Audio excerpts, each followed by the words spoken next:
A era dourada dos desenhos animados. Um tempo em que personagens icônicos saltavam das telas em preto e branco ou em colorido para conquistar corações.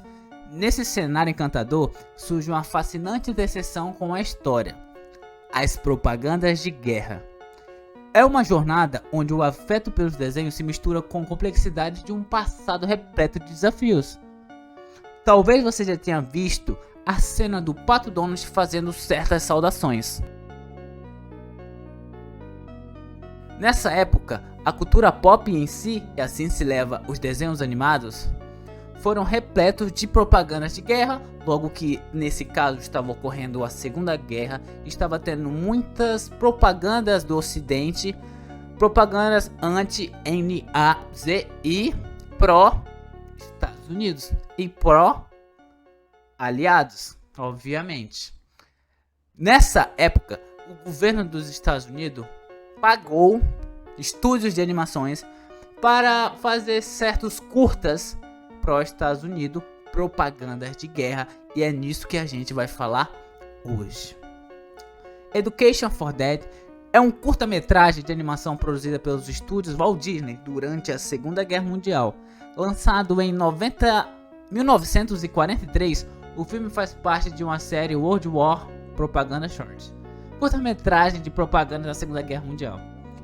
O filme aborda a temática da propaganda nazi na Alemanha, narrando a história fictícia de um garoto alemão chamado Hans, e ele é educado desde a infância sobre essa ideologia nazi, mostrando como esse regime manipulava a mente das crianças para servir aos seus propósitos de propaganda e controle.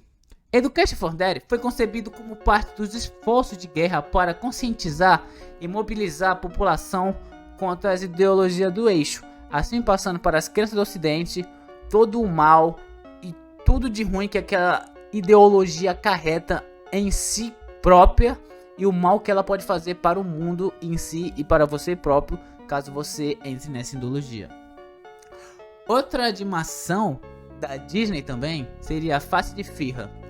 Esse curta-metragem de animação produzido pelos estúdios Disney, nesse desenho animado, o Pato Donald sonha que vive numa sociedade dominada pelo NAZI, onde o rosto de Adolf está presente em todos os lugares. Dessa maneira, o personagem tem que estar constantemente em alerta para fazer a saudação e não procurar não ser desrespeitoso com a figura do Fia. Isso foi ótimo para entender como a propaganda nazi nessa época conquistou a sociedade alemã e o posicionamento do EUA, Estados Unidos da América, desse conflito. Nesse ele buscou mostrar como seria o dia de um alemão na Alemanha, todos os perrengues e tudo de ruim que aquela novo tipo de governo, novo tipo de ideologia estava trazendo para as pessoas. Mostrava sempre o cansaço extremo do Pato Donald em fazer aquilo. Toda hora está em alerta, em uma ansiedade gigantesca, e está nesse tipo quase que religioso de estar alerta para fazer saudação e não de respeitar de nenhuma maneira a tal figura principal do NAZI, que é o Adolf lá. Então ele sempre procurava não desrespeitar, e no final ele nada mais passa de um sonho. Ele acorda nos Estados Unidos e está feliz por ter acordado em sua cama e de não estar na Alemanha e de sim nos Estados Unidos.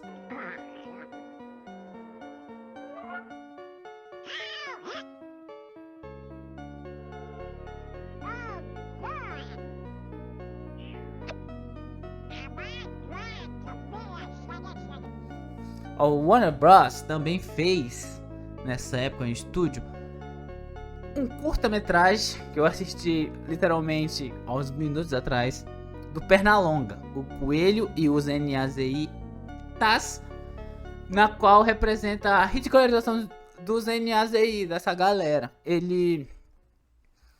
Pernalonga, ele acidentalmente ele cai na Alemanha e ele esbarra com um caçador. Um caçador assim, normal. caçador alemão da época da Alemanha, NAZI. Aí esse caçador tenta caçar o Pernalonga, caçar um coelho.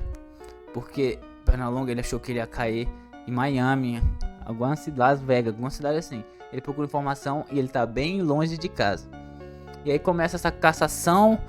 O Pernalonga, em certo momento, ele se veste de Adolfo, se veste. E nesse momento, o alemão se assusta, ele já veste uma farda militar NAZI e faz essa saudação ao Pernalonga, mostrando todo esse tipo de asneira que o cidadão demonstrava como forma religiosa já para esse tipo de figura que estava no domínio do seu país. E o momento que ele percebe que não é o Adolfo, que é o Pernalonga corre, ele bate e ele mesmo se mela como fazendo o bigodinho. E ele mesmo faz a saudação para ele mesmo no espelho, mostrando que essa idolatria maluca dessa galera.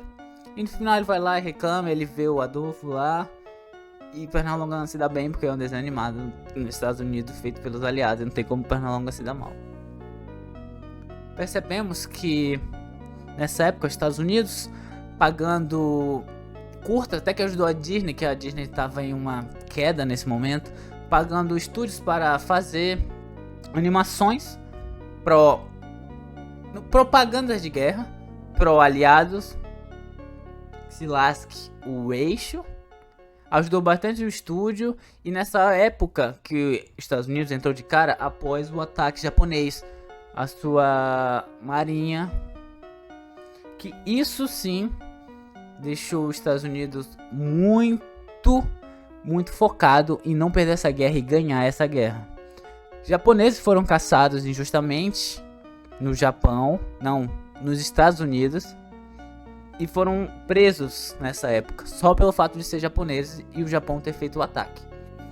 O Walt Disney ele conseguiu salvar ainda alguns editores dele, alguns animadores dele, desse tipo de cassação. Mas esse foi um momento muito turbulento em todas as áreas da sociedade, inclusive as animações infantis.